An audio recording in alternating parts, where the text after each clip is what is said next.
Hey guys, this is Anita. Welcome back to my channel. Today's video is going to be my review of The Company by KJ Parker. This is my second novel by Parker. I read Folding Knife in the beginning of this year, but I have completely different experience with this book. Folding Knife was fast paced and it was entertaining throughout the book, and I did not expect that ending, whereas this was a little slow paced and I considered the possibility of that ending, but I did not know how we reached that point. And Folding Knife is single POV, whereas this book is multi POV. We follow five friends who worked in army together.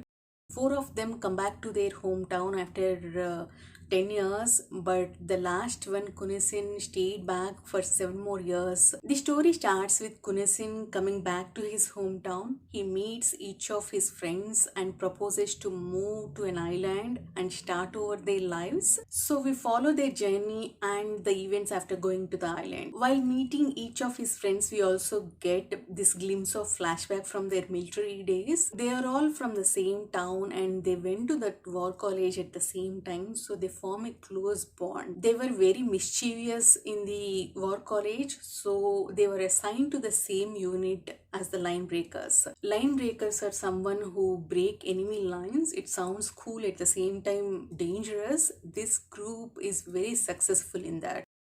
Parker never tells us this group is close or loyal to one another. He just shows glimpses of those scenes from their college days and military days and let us draw our own conclusions. That's one of the things I liked about Parker's writing. There is no hand holding or infodumps. He just show few incidents to us and let us draw our own conclusions. Though they're all from similar background, they are very distinct in terms of ambition and in terms of personality, but they have one thing in common: they all want to be together. They're all ready to give up everything they know and move away to faraway island just to be with each other. It doesn't mean that their friendship is perfect, that they respect each other. Parker did a fantastic job in exploring that friendship. One of them is called Mori. They all don't listen to him at all, they don't respect him. It is something we see regularly in real life too. Sometimes it makes me wonder, is that true friendship or it just getting used to that person? And another thing Parker did well is his exploration of loyalty. He did a brilliant job in exploring different shades of loyalty. One of them is ready to die for others, but he has no problem in lying to them or cheating them, and another person has a different opinion on loyalty. I don't want to give more examples because I want to keep this completely spoiler free, but exploration of loyalty is one of the best parts of this book, and that played huge role in the overall story. Writing wise, I think Folding Knife has more humor. I think that humor is the first thing attracted me towards Parker's writing.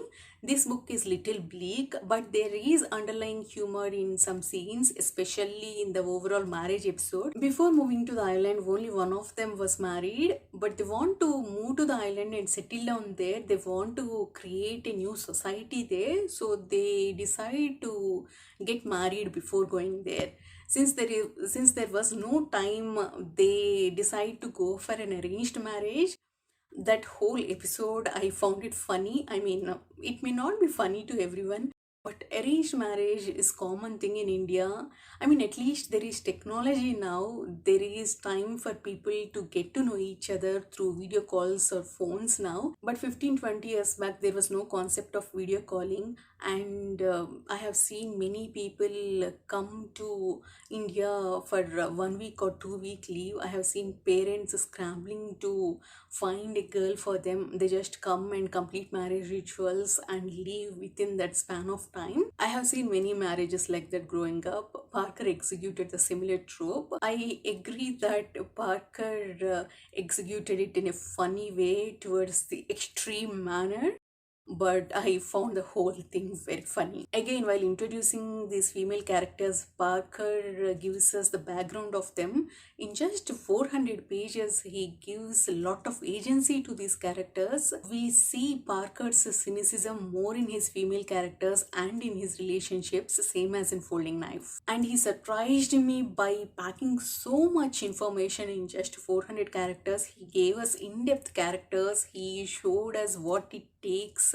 to create a new society and how far these characters are willing to go, how many lines they are willing to cross. And he also showed us the class difference. They don't want to the entire work in setting up this new society, so they take servants with them. The equation with these servants keep changing, and which becomes one of the interesting part of this story. None of the main characters are morally good. They have different shades, especially Kunisen. Sometimes it was scary and sometimes it was shocking to hear his plans, but the way Parker executed these flawed characters is perfect to me.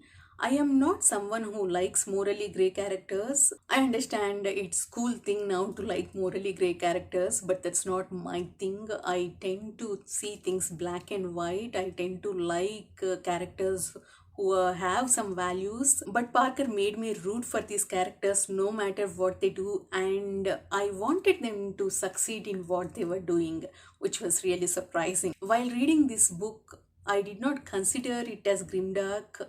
I understand different people have different definitions for grimdark. Zara from Books with Zara has a different definition. For her, it means unforgiving world which forces normal people to make horrific decisions. I am paraphrasing that. It's not a quote.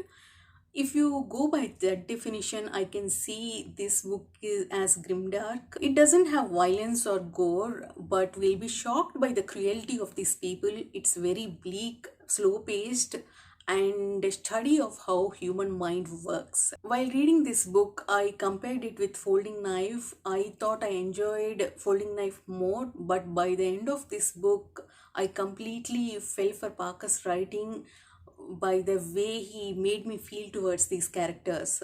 I cannot stop thinking about this book now. If you don't mind slow pacing books and if you are a character driven reader, I highly recommend this book, but just know that it is very bleak and grim, but very, very well written. I am looking forward to read more by Parker, and I hope you will pick up something by him.